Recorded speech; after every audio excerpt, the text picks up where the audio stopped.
Hey guys, I wanted to do a video on the Battle of Vinegar Hill. Battle of Vinegar Hill was an Irish battle.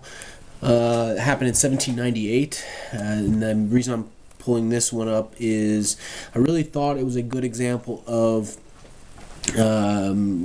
good momentum turned bad, and the equaling of you can never have what you perceive of as the ideal position. In May of 1798 was the Battle of Vinegar Hill. Okay, Ireland. I'm not going to draw all of Ireland. This is just basically the southeast corner of Ireland, in the county of Wexford. It goes on like that. And you have the Wexford, and you have a small town, Enniscorthy, and right outside of it, or at that time right outside, was a little place called Vinegar Hill. There was a rebel force of about 15,000 strong. They took Enniscorthy, turned to Wexford. The British gave up all defenses and ran away at such a large force and regrouped. And then that was the highest point the rebels ever got. All right, they were led by Father Murphy. Father Murphy was a Catholic priest who opposed the bishop in Wexford County. Obviously, this is the Protestant Catholic issue going on. And also a man named Anthony Perry, or the Screaming General. Okay, so Anthony Perry had just gotten back from being tortured. He reported at Enniscorthy on May 29th. Anthony, to give you an example of what the British did for torturing in those days, which makes waterboarding a very mild form of torture, they did what was called pitch capping. What they would do is they would make a conical hat, fill it with pitch, and then put it on the person's head until it dried and set, and then they would rip it off. Sometimes they would put turpentine and other things in it to light it afire and watch as people would bash their heads to stop the torment. So the British were horrendous torturers, and it was an awful thing. Anyway, so the inspiration of the French Revolution and the American Revolution had spread. In 1798, the British chased the rebels to Vinegar Hill, in which the rebels had the high position on top of the hill. Now the rebels, again being led by Father Murphy, were basically decimated. They were decimated because of effective use by the British of artillery. So by June, the rebels had turned and been chased up to Vinegar Hill. The army planned an attack, and 4 columns of soldiers surrounded them to prevent the breakout. There was, account in the officers of the British that the rebels fought very well and were fairly uncompromising, and managed to only escape very narrowly, because a commander came to the fight late, and allowing a small percentage of them to escape. The commanders that were captured included, of course, Anthony Perry and a handful of others. They were heads were cut off and stuck on pikes outside the courthouse in Wexford.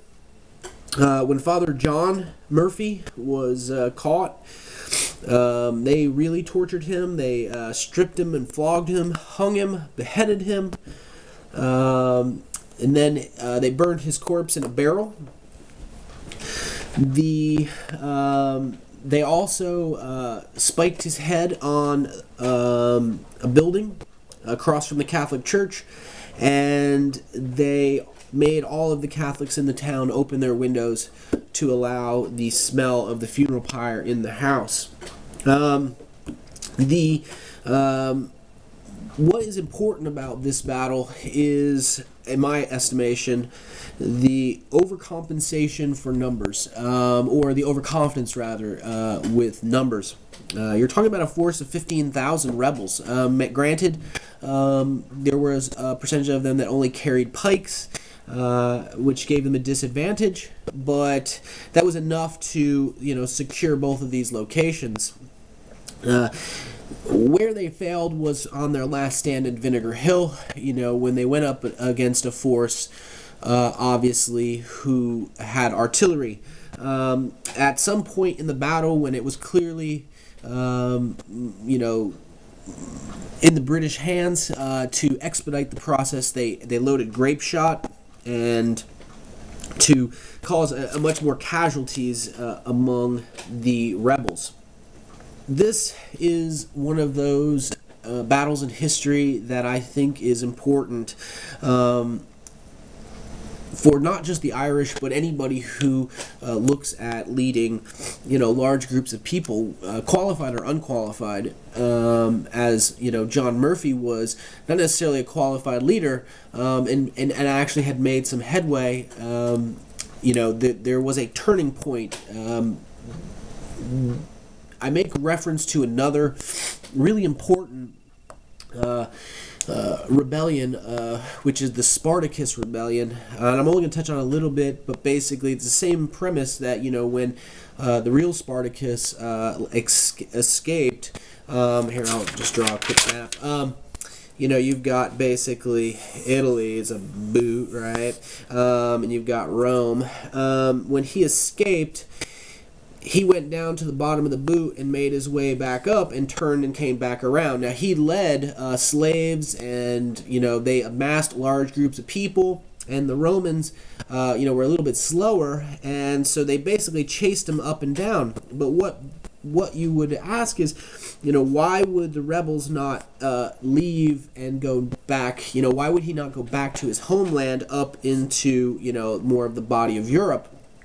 For the same basic premise, there was a sentimental and emotional attachment that happened. There were a lot of people relying on Spartacus, and he felt like he couldn't abandon them. He couldn't have just run off and left, thousands and thousands of people here to just be slaughtered by the Romans. And so you go back to Wexford in 1798, and you see the same basic idea.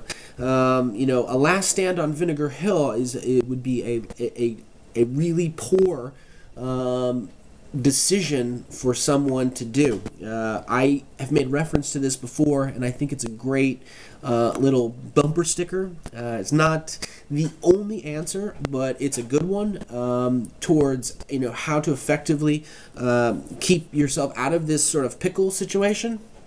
Is to give up space for time and time for the will of the population. The atrocities that the British were doing were so egregious that all they had to do is just buy themselves time. They should have given up Vinegar Hill. They should have given up Enniscorthy. They should have given up Wexford. It should have been not a fight. They won. They won 2 battles. They could have gone off into history even, and played off of that politically.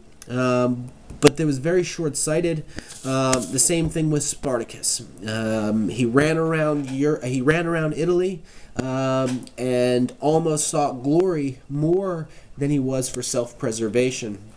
If you look at any insurgency, the key is space for time and time for the will of the population.